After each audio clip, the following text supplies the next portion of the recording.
विराटनगरको traffic चोकमा छु। एक जमानामा यो जिल्ला ट्राफिक प्रहरी कार्यालय हुने गर्थ्यो।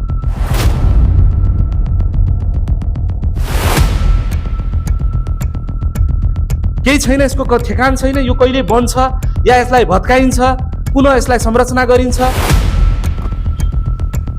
के थाहा भूतै छ कि?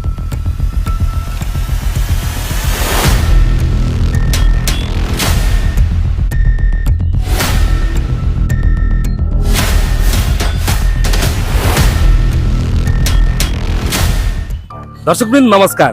दर्शकवृन्द यति बेला म जिल्ला ट्राफिक प्रहरी कार्यालय विराटनगरको ट्राफिक चोकमा छु। एक जमानामा यो जिल्ला ट्राफिक कार्यालय हुने गर्थ्यो, तर अहिले यो जिल्ला ट्राफिक प्रहरी कार्यालयको अवस्था देख्नुहुन्छ भने तपाईहरु छक्क पर्नुहुन्छ। यो भूत बंगला भन्दा कुनै कम छैन। यति बेला जीर्ण अवस्थामा छ। जन यसको भित्रीपट्टि तपाई जानुभयो भने मलाई लाग्छ तपाई एउटा हरर मुभी को एउटा फिल आउँछ होला तपाईहरुलाई। त्यस्तो किसिमको चाहिँ यहाँनिर तपाईले देख्न सक्नुहुन्छ। लाग्छ कि यो भित्र भूतहरू बस्छ।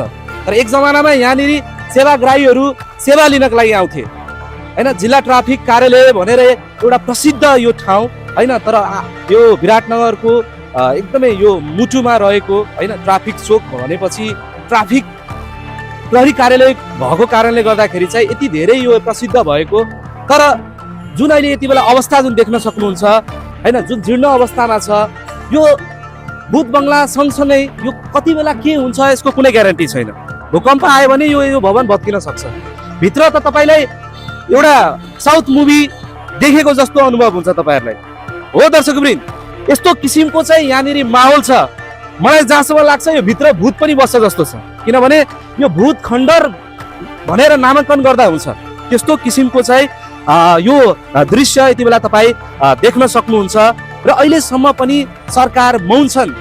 तीन तहका सरकार छन्, स्थानीय सरकार, प्रादेशिक सरकार र संघीय सरकार। तर सरकारको कुनै यहाँनिर अतोपतो छैन।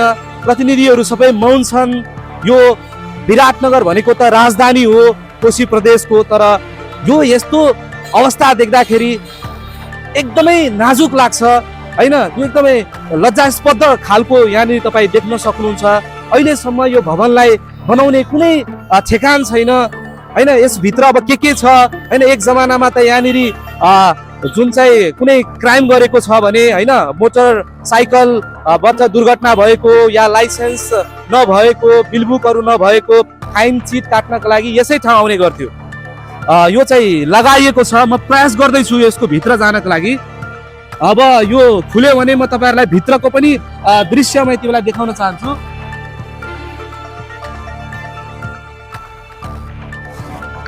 दर्शकवृन्द, म यसको भित्र प्रवेश गर्दैछु। हेर्दाखेरि एकदमै डर लाग्दो छ। अब यहाँनिर जे पनि हुन सक्छ हैन। के थाहा यहाँनिर अब तपाईलाई के थाहा भूतै छ कि?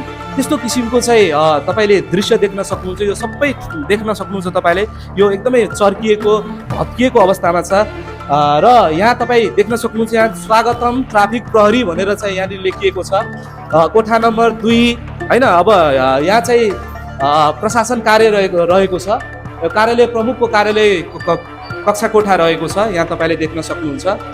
अब यो यसो हेर्दाखेरि तपाईहरुलाई पक्कै पनि लाग्छ होला हैन, यो कुनै लाग्दैन यो कुनै कार्यालय थियो, ट्राफिक कार्यालय। यो चाहिँ एउटा साउथ फिल्मको तपाईलाई हरर मुभीको एउटा थ्रिलिङ किसिमको चाहिँ भाइब्स यति बेला तपाईलाई दिन्छ। अझै पनि म यहाँहरूलाई म देखाउन चाहन्छु। र यहाँका स्थानीय प्रमुखहरू हैन, जनप्रतिनिधिहरू, तीन तहका सरकारकै कुरा गर्दाखेरि हैन, प्रादेशिक सरकारले खोइ कसैले दिएको छैन। मलाई यहाँ चढ्दाखेरि पनि निकै डर लागिरहेको छ।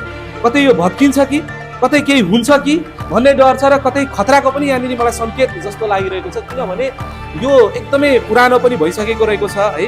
र अब जे नि हुन सक्छ, कतै यतातिर जनावरहरू नै बसिरहेको छ कि त्यस्तो अवस्था हुन सक्छ जस्तो मलाई लाग्यो। अब यहाँनिर तपाईँ देख्न सक्नुहुन्छ हाम्रा प्रहरी साथीहरूको बुथहरू पनि यहाँनिर छ हैन। मलाई यो ठाउँ चाहिँ एकदमै डरलाग्दो किसिमको छ हैन। यो भत्किन सक्ने अवस्था छ। यो एकदमै जोखिमपूर्ण यति बेला म रिपोर्टिङ गर्दैछु दर्शकवृन्द। यो यति बेला फेरि पनि यहाँलाई मैले जानकारी गराउन चाहे। यो चाहिँ विराटनगरको ट्राफिक चोक स्थित रहेको यो ट्राफिक प्रहरी कार्यालय हो। यति बेला यस भवनमा म छु र अझै पनि म माथिको तल्ला जाने प्रयास गर्दैछु र तपाईँहरूले देख्दै हुनुहुन्छ, तपाईँहरूले हेर्दै हुनुहुन्छ, एकदमै जोखिमपूर्ण छ यहाँनिर। अब यता तपाईँलाई अझै देखाउन चाहन्छु म कि यतातिर एकदमै प्रहरी साथीहरूकै यो जस्तो लाग्छ मलाई कपडाहरू हो। दर्शकवृन्द, अब यो कहिलेसम्म यस्तो रहन्छ? यसको केही छैन, यसको ठेगान छैन। यो कहिले बन्छ या यसलाई भत्काइन्छ, पुनः यसलाई संरचना गरिन्छ, यो कहिले हुन्छ?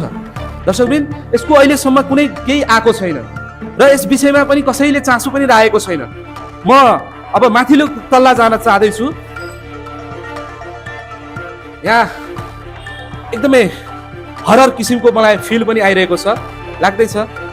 अब योभन्दा धेरै म माथि जाँदिनँ, किनभने एकदमै मलाई पनि एकदमै डरको एउटा वातावरण छ यहाँनिर। डर लागिरहेको छ, किनभने यो कतै भत्कियो भने यो ज्यान पनि जान सक्ने छ, किनभने यो एकदमै रिस्की यति बेला म रिपोर्टिङ गरिरहेको छु।